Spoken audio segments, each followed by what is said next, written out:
Alright y'all, welcome back to the channel and to some more testing, and today we've got a really interesting one that I've been wanting to test for quite some time. I've actually had these shells for a number of months now because one of you guys had sent them to us, and I've been waiting on the right time to test it when I actually had everything I wanted to do pulled together. So now is that time. We're going to put them through their paces and see what they're really capable of and compare them to what a more standard common load would actually be able to do. We should see some pretty impressive results based on our previous track record with this style of shell, so this one should be pretty fun. But today we've got some of these shells. Don't look like much, but what's inside of this little pouch really is a pretty stout shell. They are some of these. The Salt Creek Everything Load is what they call them. These are a 2 3/4 inch, 1.5 ounce payload of TSS 6-shot at about 1,300 feet per second. And I have to say a big thank you to Nick for sending us some of these shells. They are not cheap, and I apologize it's taken me this long to get to them, but I wanted to do them justice, and now we can finally do that. But like I said, not cheap. Right now, these are about $10 a shell, so way up there in the price range, but they could serve a wide variety of people if you're willing to spend that money anyway, or have a use for these shells. They would make an excellent large waterfowl shell. You could hunt turkeys with them probably, if you've got the pattern to do it. They would make for a pretty good varmint and predator hunting load as well, anywhere out to 50, 60 yards all day long, and you could potentially stock a few of these up for drone defense purposes as well. They would work flawlessly for that. But we're going to find out just how capable a TSS 6 really can be today, because we're going to put them side by side with some lead 6s to see what the difference really is. For the lead 6s, I just brought out some of these cheap Nobel Sport 2 3/4 inch, 1 1/4 ounce lead 6s at 1330. Just a standard cheap load of lead 6s overall, but pretty similar velocity numbers as well. And thank you to Adam for sending us this box a while back. But this should be a pretty interesting comparison between lead and TSS and how capable each one actually is when we put them side by side. For the shotgun we're running, I brought out my Remington 870 special purpose. For the pattern's sake, I've got the 26-inch barrel put on here, and we have the full range of chokes as well, from cylinder all the way up to full. So cylinder, improved cylinder, mod, and full, to compare patterns side by side with these and find out what chokes they really like or what constrictions they like. And then I've got a full gambit of targets out here today we can shoot as well. Everything from ballistics gel to different thicknesses of wood boards to some really tight rolled up towels and some different types of sheet metal and stuff like that. So this is going to be pretty interesting for sure. But first, we'll start by taking a shot with both the TSS and the lead shell through all 4 of our chokes at 40 yards. We'll see velocities, we'll see pattern differences, and what choke each one actually likes.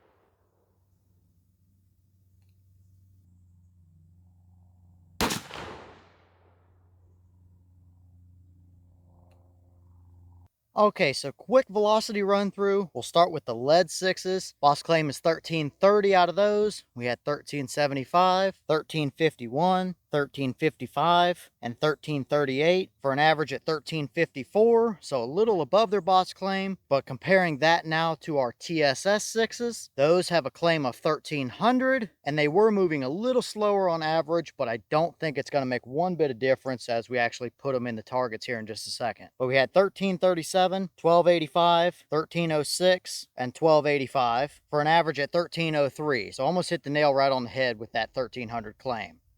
Okay, so now I'll jump in and voice over with pictures. That way we can run through these patterns in a timely manner that makes sense. Feel free to pause at any point to compare up close if you'd like to look at something a little longer. First, we'll look at our 2 cylinder bore patterns side by side. Lead will always be on the left. TSS will always be on the right. Obvious difference here, the TSS is the tighter pattern for sure, although it is a little splotchy as well. Now to the improved cylinder, both patterns improved, but that TSS is really starting to dial itself in a little bit more for sure, although the lead 6 would make for a fantastic small game wing shooting pattern there in that combination. Now to the modified choke. Again, nice small game pattern on the left with the lead, but that TSS pattern in the modified choke really started to shine. I mean, that's pretty impressive. That's down there in the turkey pattern territory for sure. Although a TSS 6 is more shell than what you need for that application, but that would be a very usable pattern for a lot of different situations. And finally, the full choke, the lead on the left definitely started to show a little more condensing than what it had previously, but we might be starting to go the other way with the TSS on the right. Maybe a touch over constricted, because I really think those preferred the modified choke. And finally, I'll line up all 4 of our patterns side by side for each of the lead and the TSS combos. First up, we have our lead. From left to right is cylinder, improved cylinder, mod, and full. You guys can pause and take a good look at everything there if you want to compare. And now same exact thing, but these are the TSS loads all lined up side by side from cylinder all the way up to full. And really that improved cylinder modified is kind of right where these like to be, it looks like. The full is also pretty good in the core, but I think we started to string the edges out just a little bit on that combination. And here we have some Coyote templates that I overlaid with the TSS load. If you wanted to predator hunt with these, which you definitely could out to mid-range or so, you're talking 40, 50 yards, maybe 60 in the right scenario. But same cylinder to full from left to right. And obviously any of them would work for sure, but I kind of really like the improved cylinder or modified right in the middle. I think that's the best of both worlds. And finally, we have our torso cutouts, again, overlaid with the TSS patterns. These are 18 by 30 cutouts, just like you would typically find in a more regulation torso target. So for those of you that would be looking at these as a potential two-legged defense type of loading, if you will, I certainly wouldn't want to stand in front of any of them, but yet again, that improved cylinder modified range right in the middle 2 patterns there looks really nice. It's just going to come down to, do you want a little bit more open of a spread with the improved cylinder or a little bit more condensed area with the modified, but very nice across the board. And here is a quick look at the wads out of those shells as well. On the left, you have the Nobel Sport lead 6s. On the right, you have the Salt Creek Everything Load TSS 6s. Not a massive difference in wad design, but you can see big difference in wad performance. The TSS almost always hit the actual paper with the wad, even at 40 yards. So that's part of the reason why they're kind of flared out like that, because several of them went through the paper. But even then, they're opening up quite a bit farther than what these lead ones are over here on the left.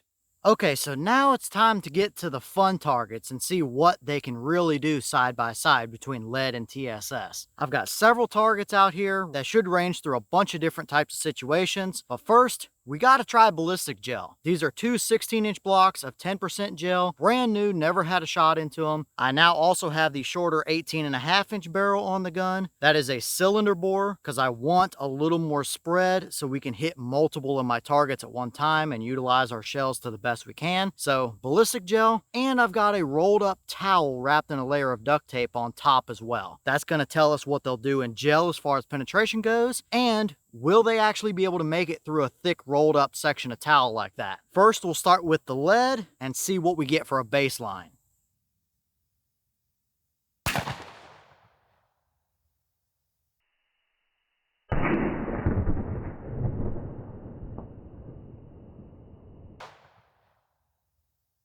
All right, that shot gave us 1317 for the lead 6s to start with, so we can use that for some energy calculations. But now for our gel, we'll set our towel down for just a second here and look. Ton of nice clear hits right there across the front of the block. Looks like our farthest pellet might have made it a little past the 6-inch mark, but most of them are between 2 and 4.5 inches or so right up front here. So not a ton of penetration, but very much expected. As far as our towel goes here, let's flip it around so we can see. I marked the front with an F. We had multiple hits across the front, and if we roll it to the back, wouldn't you know it, absolutely nothing came out. This pellet just barely grazed the top here, same with that one and stuff, but nothing came out the other side of this rolled up towel for the lead pellets. So now we got an idea on how lead does. Let's do the exact same thing with the TSS. I'll flip the blocks around, fresh towel, same exact test, and we'll see how it compares.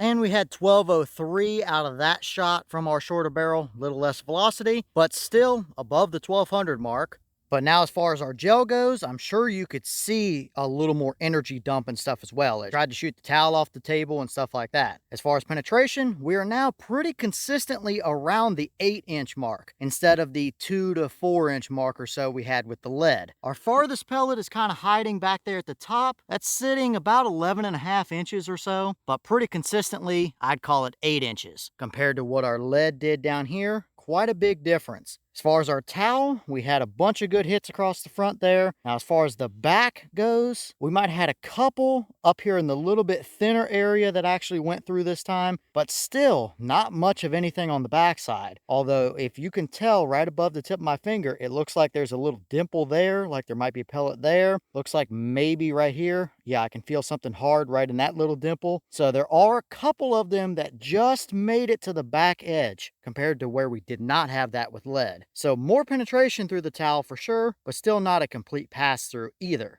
For our next target, we've got some wood blocks here to see what we get for penetration. I highly doubt we're going to go through all 4 of them, but we've got extra just in case we need it. On the right, we have 3/4 inch pieces of wood. On the left, we have 1.5 inches. So double the thickness between them. I'm going to set them side by side, and we'll do the same 20-yard shot with both the lead and TSS and see how much wood we can actually penetrate through.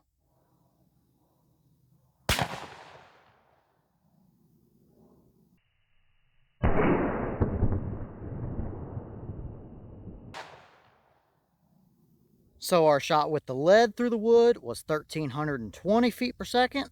And as far as our wood goes, on our 3/4 inch board, we had a number of really good hits across the front. On our 1.5 inch board, we had several hits right across the front, one up here at the top as well. Not quite as many as on the board on the right, but we can still see everything we need to see, and that is nothing at all actually passed through. You can see on the thinner board back there in the back, it did try and crack the back of the board, but nothing actually came through and hit our second board at all. And a similar story goes over here, although nothing tried to crack the back at all. The little marks you see down there towards the bottom are just in the wood. It's not actual pellets. So we didn't even get 1 board of penetration out of our lead. So let's put some new blocks up and try it again with the TSS.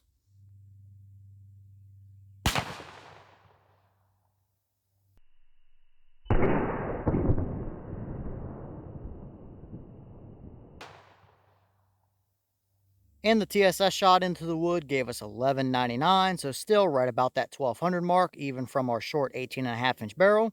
And as far as our wood goes, definitely started to push them back a lot more on the table here. We had a number of good hits on the thinner 3/4 inch board and several of them on the thicker 1.5 inch board. We'll start over here with the thinner board, and wouldn't you know it, you see down in there on that second board, there are several hits. That's because we had a number of them come out the back over there on the other side. So completely through one board into the second, and it looks like pretty deep into the second as well, but not quite enough to start cracking the back just yet, I don't believe. So I would call it probably about 1 inch worth of wood is what these will penetrate, because over here, even though we had several good hits right across the front of the block, absolutely nothing came out of the back side of that first block at all. No cracks, no splits, no nothing. So more penetration for sure. We blew into the second block of the thinner wood and launched it back much farther on the table as well. So definitely more performance, more energy, more penetration potential from the TSS. And for our final target, I've got a rather unique homemade design here. This is a freezer door with a bunch of cookie tin sheets screwed up to the front of it. We've got pairs of 2 sheets over there and 2 sheets here with spaces in between them and the door. So this should kind of simulate a little bit of sheet metal, maybe a drone or something of that nature. Can we punch through both cookie sheets and into the freezer door? Can we blow through all of them? Will the first tin sheet actually stop anything? And what's the difference for penetration as far as lead versus these TSS 6s. Again, same 20-yard distance that we've been doing over the last couple tests. I have this door on an angle left to right and vertically as well. I'm at a safe distance. I've got eye pro and stuff like that, so no ricochet concern here for me. Everything should be safe and ready to go. We'll start on the left tin with the lead, and then we'll move to the right tin with the TSS. I'm going to offset the shots a little, so that way we get pellets through both tins and just through the freezer door to see if we get penetration on one versus the other. So first up, lead, and we'll see what it does.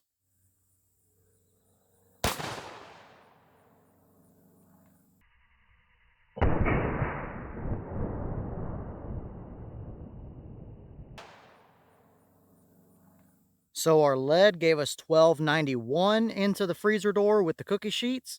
And as far as penetration goes, well, we had pretty much nothing. Absolutely nothing on the cookie sheet, just tiny little dimples there. Nothing went through it at all, not even the first one. And same story goes with the freezer door. Absolutely zero penetration, just took the paint off of it. And you can see the spread at 20 yards from a short cylinder bore barrel as well. We didn't even penetrate the 55-gallon steel drum up here either, just covered it in pellets. So now we'll do the exact same thing. 20 yards, we'll move it over to the right with our TSS 6s. I think we're probably going to see a little different story here, but how much different is it going to be?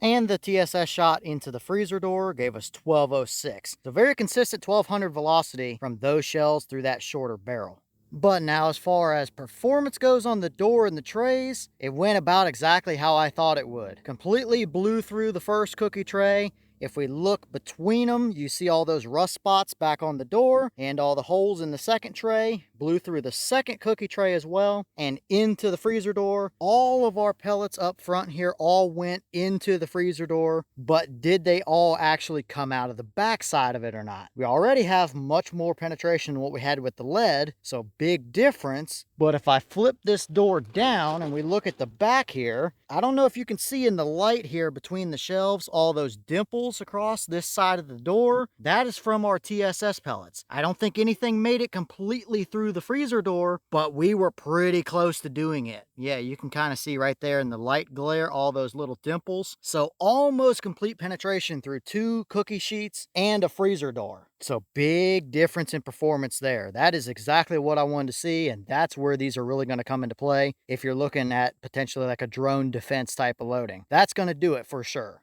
All right, so now we're in here on the bench and we can get a real up close look on what these look like that came out of the gel. On the left, you have some of the lead pellets. On the right, you have some of the TSS pellets. You can see with the lead on the left, there was a little bit of deformation there on a couple of those pellets, and we did not have that same thing over on the right with our TSS. That all just plays into how dense and how tough those TSS pellets really are. Tungsten is a pretty hard metal to actually have any kind of deformation go on. Either way, nice comparison there between the lead and the TSS pellets. As for the measurements, one of our nice round lead pellets is right at 0.107, and one of our TSS pellets is right at 0.110. So a little larger on the TSS. And as far as weights go, our lead pellets all measure right around 2 grains apiece. Don't know why the scale's jumping a little bit as I get close to it with the camera, maybe some magnetic force or something. But they're all right at 2 or 2.1 grains. And for the TSS, we're right at about 3.5 grains, between 3.4 and 3.6. Seems like it wants to sit right about 3.4 pretty consistently right there. So about 1.5 grains or so more weight per pellet on the TSS. So after running some calculations, I've come up with some per pellet energy numbers and some rough entire load muzzle energies for these 2 shots that we took into the gel block. With the lead pellets on the left, we had 1317 for a velocity, at about 2 grains apiece. That's about 8 foot-pounds of muzzle energy per pellet. In an ounce and a quarter payload of 6s, that is roughly 275 pellets. If we multiply that out, that is, believe it or not, 2,200 foot-pounds of muzzle energy. That is heavily divided up per pellet. So just like any shot load, it's gonna seem like way too much energy, but you gotta think if you had a 1 1/4 ounce slug, that number would make sense. Moving over to our TSS, at about 3.5 grains a piece, that comes out to 11 foot-pounds of muzzle energy at our 1,203 feet per second muzzle velocity. Salt Creek says there's about 210 pellets in the shell on their website. If we multiply that out, that's about 2,310 foot-pounds of muzzle energy. So 110 more than the lead, but the lead load is moving a little bit faster between these two shot comparison anyway, although you definitely are going to be carrying a good bit more energy when everything is equal. At least 2, 3, maybe 400 foot-pounds if everything was even across the board. All of that essentially meaning that the TSS 6s are about in the equivalent range of somewhere between a lead 2 and a lead BB. I think a lead number 2 or 1 shot, somewhere right in that range, is a pretty safe comparison overall as far as energy and terminal performance actually goes. All right, well, what do we think about the performance right here? Those Salt Creek everything loads are fantastic performers, just like I expected. They pattern well through just about any choke you put them through, but seemingly that improved cylinder to modified choke range is probably ideal. As far as penetration performance and energy goes, they've got more of both than the lead 6s do. No surprise there, TSS is significantly denser than lead, and they hold their shape more to actually penetrate through stuff rather than just deform. We saw more in the gel, we saw more in the wrapped up towels, we saw more in the wood, and even in the little more less conventional target ideas, like this freezer door with cookie sheets screwed to it. I couldn't think of a better representation of the budget we have around here than what this is right here. Just straight up scrap pile stuff, but it serves the purpose just fine. Either which way, the TSS is the better load. Now, per shell, it is probably 10 times the price or more. So, I mean, is it going to be an everyday load for every situation? Absolutely not. But if it ever came down to it and you needed a load that was going to do the job for whatever reason you could think of, whether it be penetrating through a door or drone defense, or I mean, if you got the money and don't care and want to actually run these for waterfowl or larger bird purposes, you got enough to do that as well. So it would probably not be a very common load for a lot of people, but in the right situations, it could absolutely be useful. For most of us though, we're probably going to stick with something pretty cheap like those Nobel Sport shells, which actually did pretty decent on their own right for just a basic cheap load of lead 6s like that. But you'll have to let me know your thoughts about it down in the comments. Is this about what you expected? Were you a little surprised one way or the other? Have you ever tested any lead versus TSS side by side? Or have you ever ran any of these Salt Creek everything loads? And if so, what kind of results have you seen? Would you actually ever buy those shells and use them for anything? And if so, what kind of ideas would you have behind them? Or are they kind of just a little outside of your price range and you'll just use a shell loaded with bigger lead pellets to get a little bit closer to this performance? Or maybe that's exactly what you're looking to see in your shell and you don't mind spending the money on them. Let me know all your thoughts about it down in the comments. But with that being said, I've got some more testing to get done for you guys, so I'm going to get back to it. As always, we have the channel Instagram as well as the mailbox where you can send stuff if you'd like. All that information will be in the description if you're interested in it. But I'm going to get back to it, so I'll see y'all in the next one.